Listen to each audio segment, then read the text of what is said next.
Morning 10th class students. बेटा कल मैंने आपको बताया था कि औसत आय क्या होती है।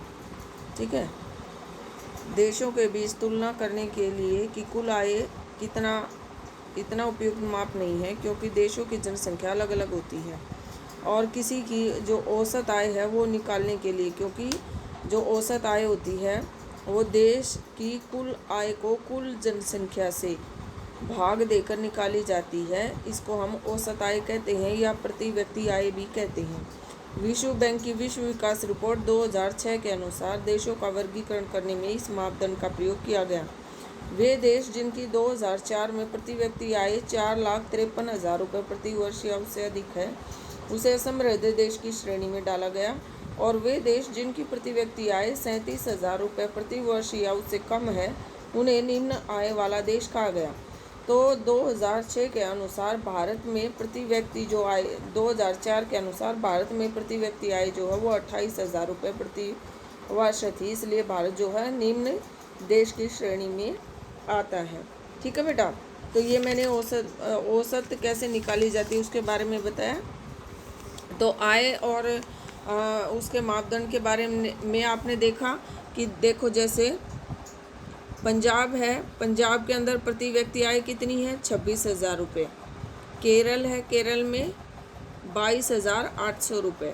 ठीक है बेटा, अब बिहार की बात करें तो 5700 रुपये प्रति व्यक्ति जो औसत आपकी है आय का है वो निकाला गया है। ठीक है, तो ये देखें डिफरेंट स्टेट्स में डिफरेंट टाइप की जो प्रति व्यक्ति आय है वो यहाँ पर दिखाई गई है। यानी बिहार में सबसे कम दिखाया गया है, बिहार में जो जनसंख्या वो भी बहुत ज़्यादा है।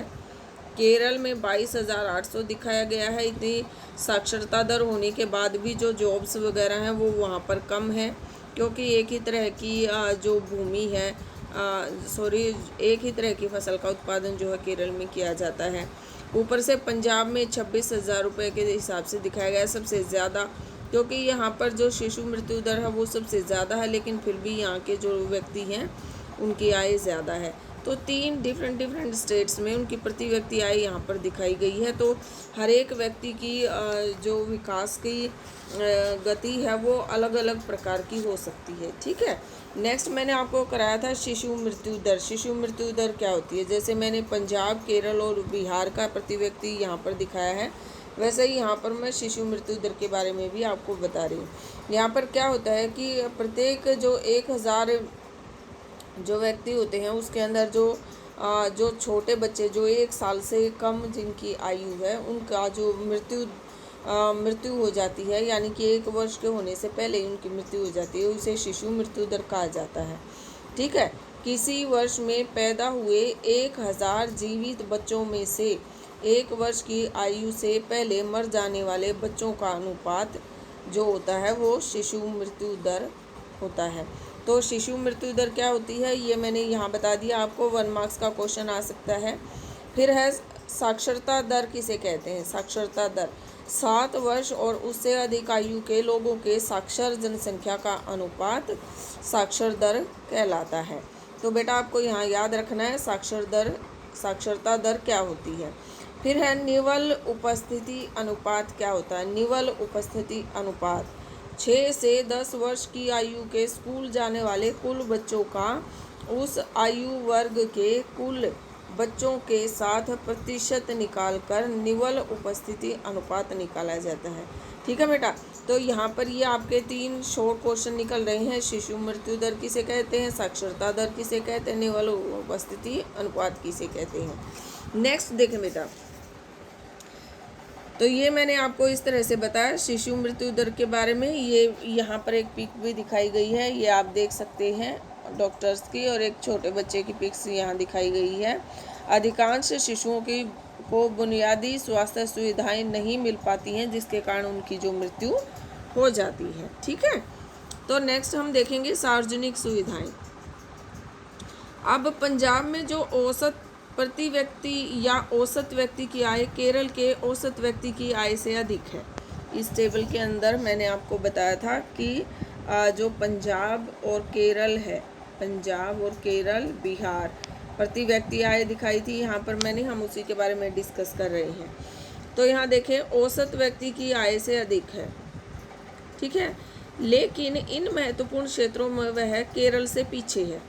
देखें, प्रति व्यक्ति औसत पंजाब में आय ज़्यादा है, ठीक है, केरल से ज़्यादा है, लेकिन कुछ क्षेत्रों में जो पंजाब है वो केरल से पीछे है। तो वो कौन कौन से क्षेत्र हैं जिनमें केरल पीछे है? ठीक है, जैसे यह आवश्यक नहीं है कि जेब में रखा रुपया वे सब वस्तुएं और सेवाएं खरीद सके जिनकी आपको एक बेहतर जीवन के लिए आवश्यकता हो सकती है। ठीक है, तो ये कैसे कैसे है ये पीछे बताएं? क्योंकि यहाँ पर सामान्यतः आपका द्रव्य आपके लिए प्रदूषण मुक्त वातावरण नहीं खरीद सकता, बिना मिलावट की दवाएं आपको नहीं दिला सकता, जब तक आप एक ऐसे समुदाय में जाकर नहीं रहने लग जाते जहाँ ये सुविधाएं पहले से उपलब्ध हैं। द्रव्य आपको संक्रामक बीमारियों से भी नहीं बचा सकता जब तक आपका पूरा समुदाय इनसे बचाव के लिए कदम नहीं उठाता। ठीक है, तो देखें, वास्तव में जीवन में बहुत सी महत्वपूर्ण चीज़ों के लिए सबसे अच्छा और सस्ता भी तरीका इन वस्तुओं और सेवाओं को सामूहिक रूप से उपलब्ध कराना है। जैसे किसी स्थानीय इलाके के लिए सामूहिक सुरक्षा प्रदान करना अधिक सस्ता है। हर घर के लिए अलग सुरक्षा गार्ड रखना महंगा है। ठीक है, आपके गांव या इलाके में आपके अतिरिक्त कोई और पढ़ने में रुचि नहीं रखता है। क्या तुम पढ़ पाओगे अगर कोई रुचि नहीं रख रहा है? जब तक तुम्हारे माता पिता तुम्हें कहीं और निजी स्कूल में पढ़ने भेजने की क्षमता न रखते हो। आप इसलिए पढ़ पा रहे हो क्योंकि बहुत से अन्य बच्चे पढ़ना चाहते हैं। बहुत से लोग ये मानते हैं कि सरकार को स्कूल खोलने चाहिए, अन्य प्रकार की सुविधाएं उपलब्ध करानी चाहिए जिससे सभी बच्चों को पढ़ने का अवसर मिले। ठीक है, तो नेक्स्ट देखें, केरल में शिशु मृत्यु दर कम है क्योंकि यहाँ स्वास्थ्य और शिक्षा की मौलिक सुविधाएं पर्याप्त मात्रा में उपलब्ध है। तो यहाँ पर फर्स्ट पॉइंट आपका आ गया कि केरल में शिशु मृत्यु दर कम क्यों है? क्योंकि यहाँ स्वास्थ्य और शिक्षा की मौलिक सुविधाएं पर्याप्त मात्रा में है। इसी प्रकार कुछ राज्यों में सार्वजनिक वितरण प्रणाली ठीक प्रकार कार्य करती है। ऐसे स्थानों में राशन की दुकान ठीक से कार्य नहीं करती तो लोग इस समस्या का हल करा सकते हैं। ऐसे राज्यों में लोगों के स्वास्थ्य और पोषण स्तर निश्चित रूप से बेहतर होने की संभावना है। तो केरल में क्या चीज़ें ज़्यादा हैं कि यहाँ पर जो साक्षरता दर है वो अधिक है, यहाँ पर स्वास्थ्य जो सुविधाएं हैं वो और राज्यों से बेहतर हैं, और यहाँ पर जो वितरण प्रणाली है वो उसका पालन भी ठीक ढंग से किया जा रहा है। इसलिए उनके पास जो स्वास्थ्य, शिक्षा व भोजन की कमी नहीं है। ठीक है बेटा, और इस कमी न होने के कारण ये तीनों चीज़ें केरल के पास हैं, जिसके कारण यहाँ पर जो शिशु मृत्यु दर है वो कम है बजाय पंजाब के। पंजाब में ज़्यादा है। ठीक है, तो इसलिए ज़्यादा पैसा होने के बावजूद भी पंजाब जो है वो केरल से पीछे है। ठीक है, तो इस तरह से ये तुलनात्मक अध्ययन हो गया दोनों का। ठीक है, अब यहाँ देखें उत्तर प्रदेश की ग्रामीण जनसंख्या की शैक्षिक उपलब्धि श्रेणी।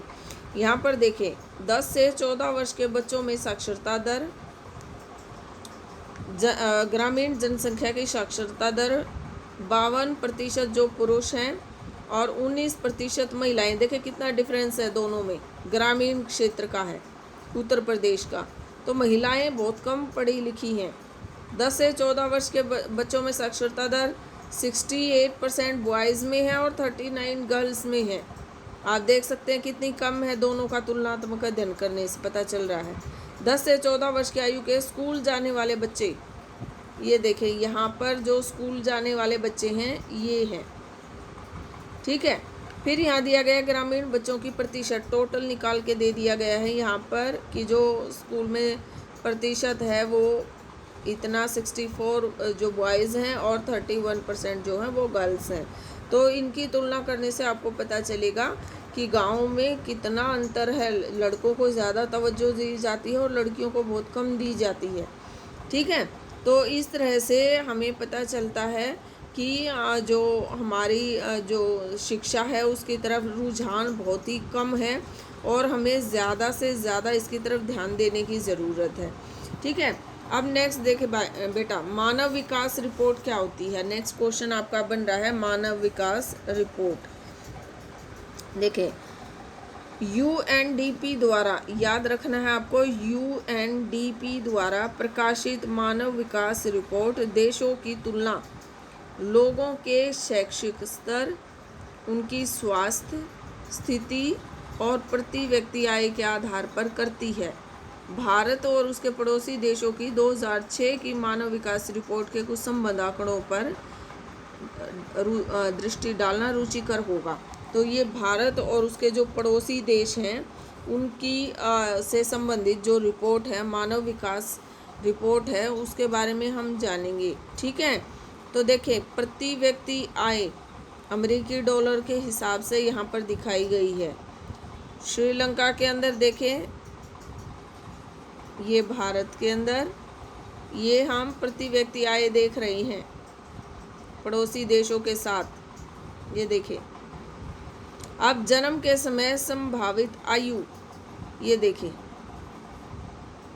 ये मृत्यु दर और जो आपकी उसका आंकड़ा है, ये देखें भारत में 64 कम हो गया है। साक्षरता दर कितनी है, ये देखें भारत में 60% दिखाई हुई है, श्रीलंका के अंदर 91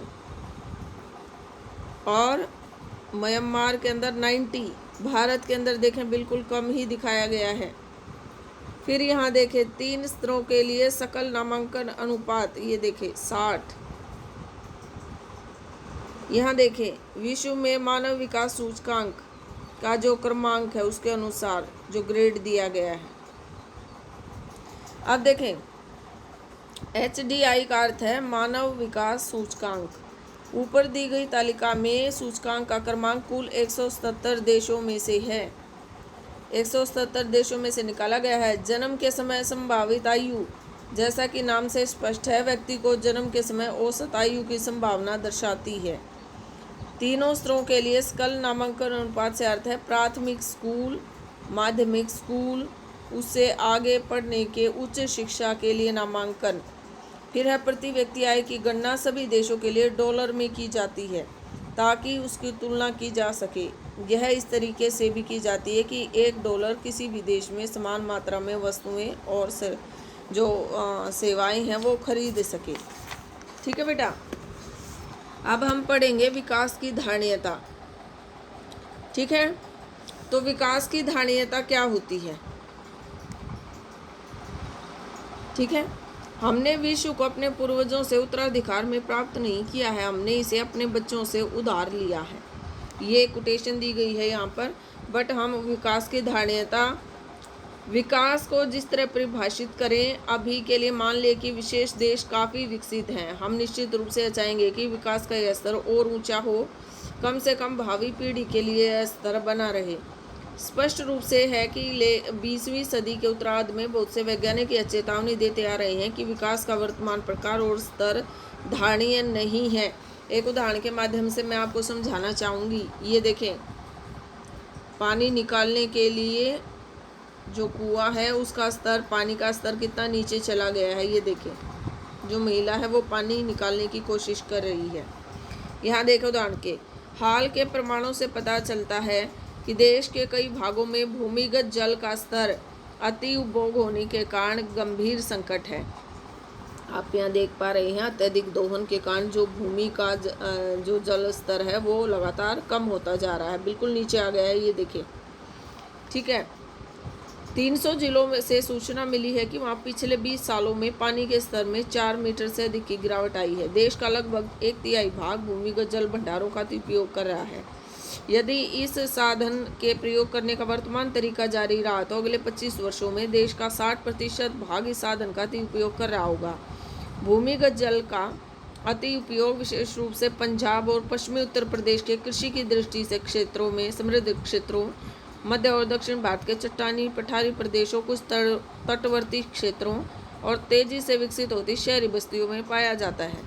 तो अब यहाँ पर देखें बेटा, बताया गया है, जैसे यहाँ पंजाब का और हरियाणा का नाम लिया गया है, पश्चिमी उत्तर प्रदेश का नाम लिया गया है। तो यहाँ मैं आपको बताना चाहूँगी कि जैसे जो धान की फसल की बुआई हम करते हैं, हमारी जो ज़मीन है वो धान की फसल के लिए नहीं है, बल्कि यहाँ पर जो आपकी गन्ने की फसल है या जो मोटे अनाज हैं, ठीक है।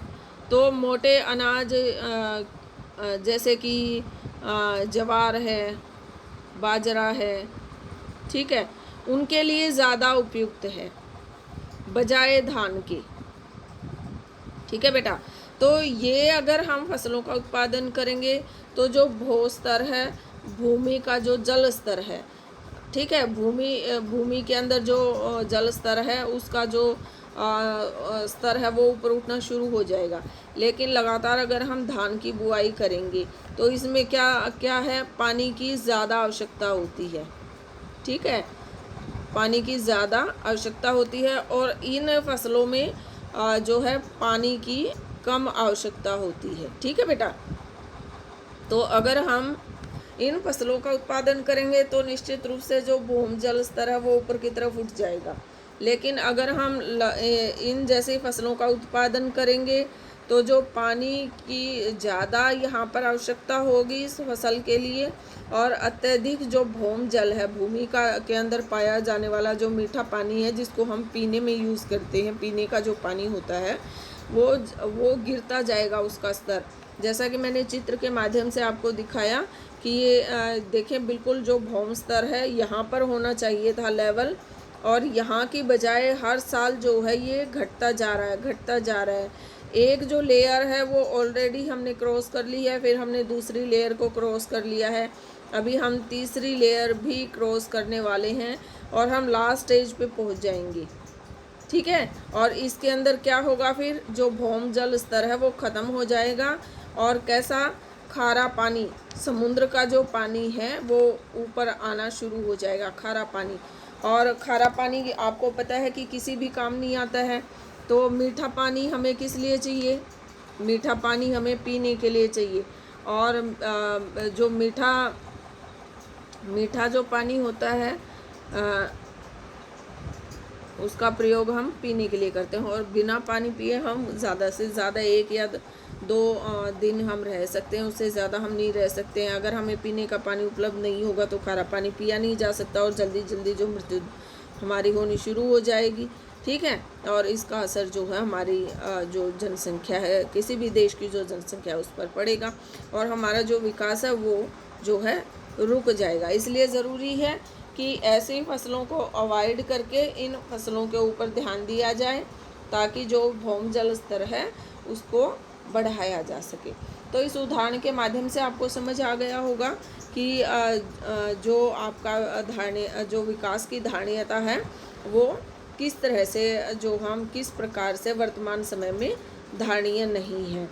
तो क्या करने से धारणीय हो जाएगा, धारणीयता हो जाएगी, विकास की धारणीयता, अगर हम इन चीज़ों का यूज़ करेंगे, ठीक है बेटा। अगर हम इन चीज़ों का यूज़ करेंगे तो जो विकास की धारणीयता है वो सही रास्ते पर जाएगी। लेकिन अगर हम ज़्यादा पानी का यूज़ कर रहे हैं, दोहन कर रहे हैं, तो जो विकास का वर्तमान प्रकार और स्तर वो धारणीय नहीं है, ठीक है बेटा। तो कल मेरे साथ बने रहें, कल फिर से हम इससे आगे बढ़ेंगे। Thank you, have a nice day.